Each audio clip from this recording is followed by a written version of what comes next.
Hello दोस्तों। उम्मीद करता हूँ आप सब अपने परिवार के साथ कुशल मंगल होंगे। आप सबको आगामी शुभ धनतेरस और शुभ दीपावली की हार्दिक शुभकामनाएं। कहानी लाने में दोस्तों मुझे ज़्यादा समय लग गया, इसके लिए मैं आप सब से माफ़ी मांगता हूँ। कहानी को पूरा देखिएगा और कहानी पर लाइक और कमेंट कीजिएगा।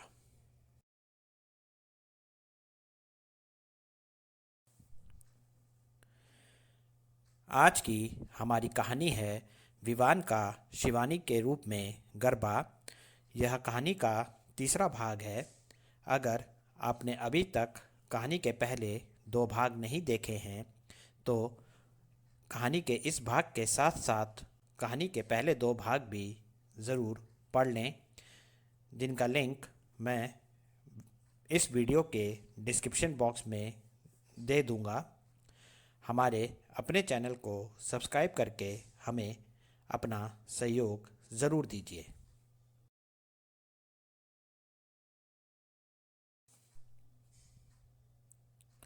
कहानी के पिछले भाग में हमने देखा था कि उषा और हंसिका एक बार फिर से ऐसा महसूस करने लगी थी जैसे वह दोनों अपनी उसी उम्र में वापस चली गई हो जहां दोनों एक दूसरे की विरोधी थीं।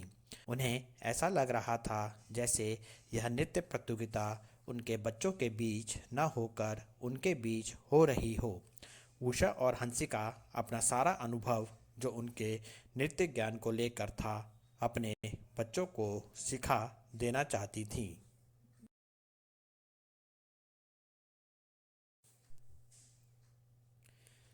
अगले दिन से ही उषा और हंसिका अपने अपने कामों में लग गईं। विवान को एक लड़की का रूप देने के लिए ज़्यादा तैयारी हंसिका को करनी थी। जैसे मैंने आपको पहले बताया था कि विवान में हंसिका की परछाई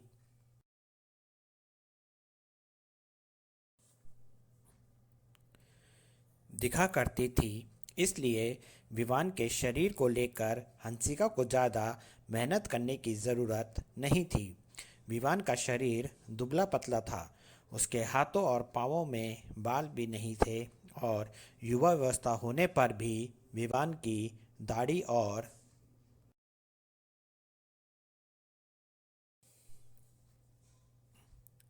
मूछें नहीं आई थी।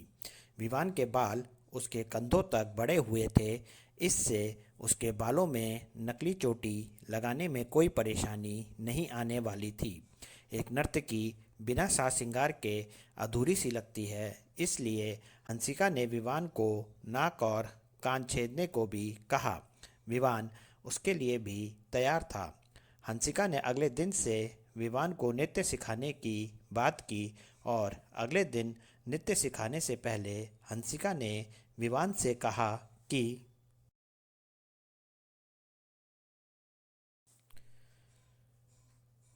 प्रतियोगिता होने तक वह अपने बेटे को अपनी बिटिया समझेंगी और उसे उसके नए नाम शिवानी से पुकारेंगी।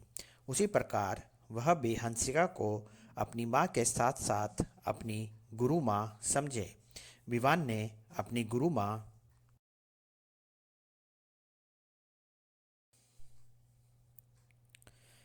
का आशीर्वाद लिया। हंसिका ने विवान को नृत्य सिखाना शुरू किया और वह नृत्य सिखाते हुए विवान का उत्साह लगातार बढ़ा रही थी। पर विवान को विवान न कहकर बल्कि शिवानी कहकर विवान भी पूरी मेहनत के साथ नृत्य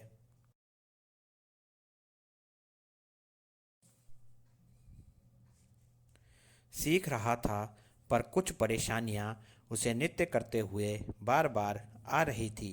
जैसे उसके कंधे तक बढ़े हुए खुले बाल बार बार उसके चेहरे पर आगे आ रहे थे। पैंट शर्ट में उसे लड़कियों वाला नृत्य करने में परेशानी हो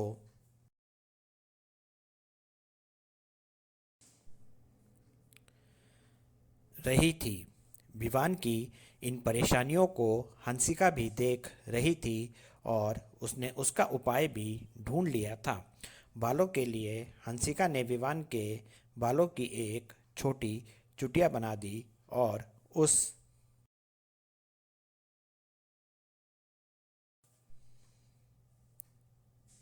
को एक रंगीन रबर से बांध दिया और वह अपना एक सलवार कमीज और एक दुपट्टा ले आई और उसने विवान को वह सलवार कमीज पहनकर आने को कहा। लड़कियों की तरह नृत्य करना अलग बात थी, पर उनकी तरह सलवार कमीज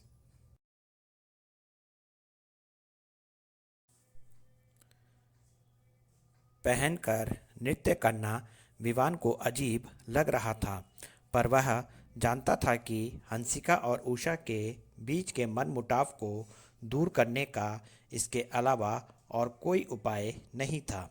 इसके अलावा उसकी और नेहा की आने वाली जिंदगी का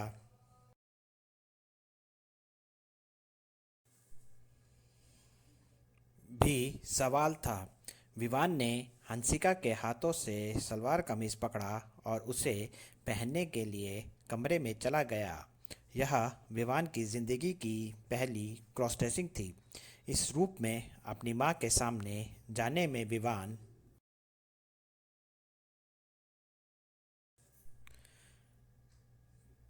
थोड़ा असहज महसूस कर रहा था। तभी हंसिका ने विवान को जल्दी बाहर आने को कहा। विवान कमरे से बाहर आया। कमीज विवान को थोड़ा ढीला था, जिससे वह विवान के कंधे से खिसक सा रहा था। विवान बार बार कमीज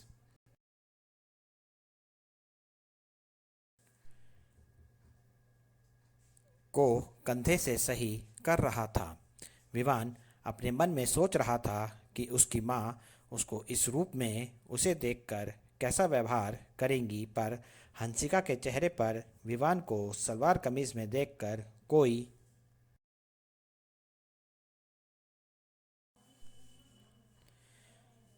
आश्चर्य के भाव नहीं थे। हंसिका को देखकर ऐसा लग रहा था जैसे नृत्य प्रतियोगिता होने तक हंसिका ने विवान को अपनी बिटिया शिवानी के रूप में स्वीकार कर लिया था। विवान को बार बार कमीज सही करते देखते हुए हंसिका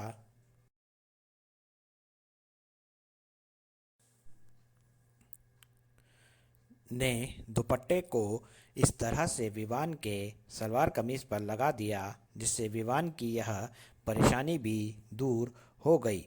अब विवान को नृत्य करने में कोई परेशानी नहीं आने वाली थी। जैसे जैसे विवान नृत्य कला में कुशल होता जा रहा था, वैसे वैसे विवान की क्रॉस ड्रेसिंग भी बढ़ती जा रही थी।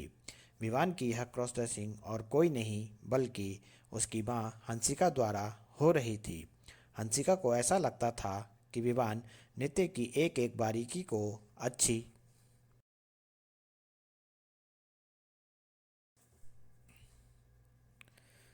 तरह से तभी सीख पाएगा जब वह नृत्य के एक एक भाव को अपने में अच्छे से महसूस करेगा।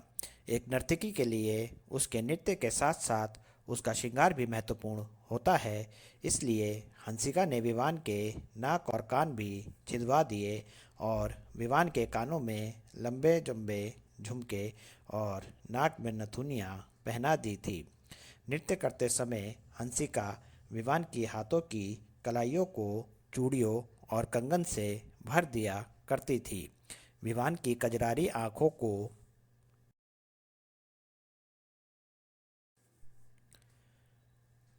हंसिका काजल लगाकर और कजरारी बना दिया करती थी।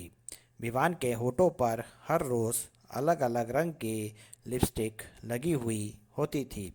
विवान के माथे पर अलग अलग डिज़ाइन की रंग बिरंगी बिंदियाँ लगी हुई होती थी।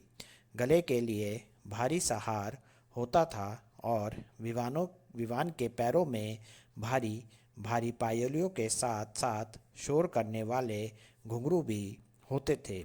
इन सब श्रृंगार के साथ विवान बिल्कुल वैसा दिखता था जैसा हंसिका दिखा करती थी जब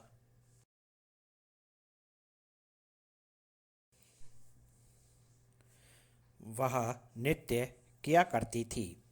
वहीं दूसरी तरफ नेहा की नृत्य की तैयारी भी हो रही थी। उषा नेहा को नृत्य कला में कुशल बना देना चाहती थी। इस नृत्य कला के चक्कर में नेहा और विवान का मिलना भी कम हो गया था। बस फ़ोन पर ही दोनों बात किया करते थे। नेहा और विवान एक दूसरे से उनकी नृत्य कला की तैयारी के बारे में बात किया करते थे। इसके अलावा दोनों के बीच विवान की क्रॉस ड्रेसिंग को लेकर भी बात हुआ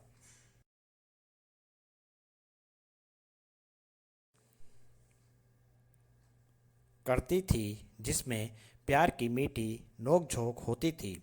नेहा विवान की क्रॉस ड्रेसिंग को लेकर विवान को लगातार छेड़ा करती थी और रोज़ विवान को अलग-अलग ड्रेसेस में विवान की क्रॉस ड्रेसिंग तस्वीर देने को कहती थी।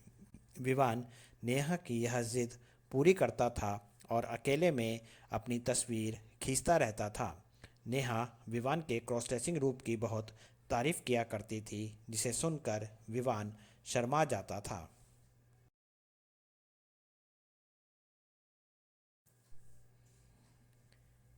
कहानी का यह भाग देखने के लिए धन्यवाद। अगला भाग इस कहानी का अंतिम भाग होगा, जिसमें आप हंसिका और उषा के मनमुटाव का एक सुखद अंत देखेंगे। कहानी पर लाइक कीजिएगा और कहानी पर कमेंट करते हुए हमारे अपने चैनल को सब्सक्राइब कीजिएगा। मिलते हैं जल्द ही नई कहानी के साथ। आपका अपना नयन भास्कर।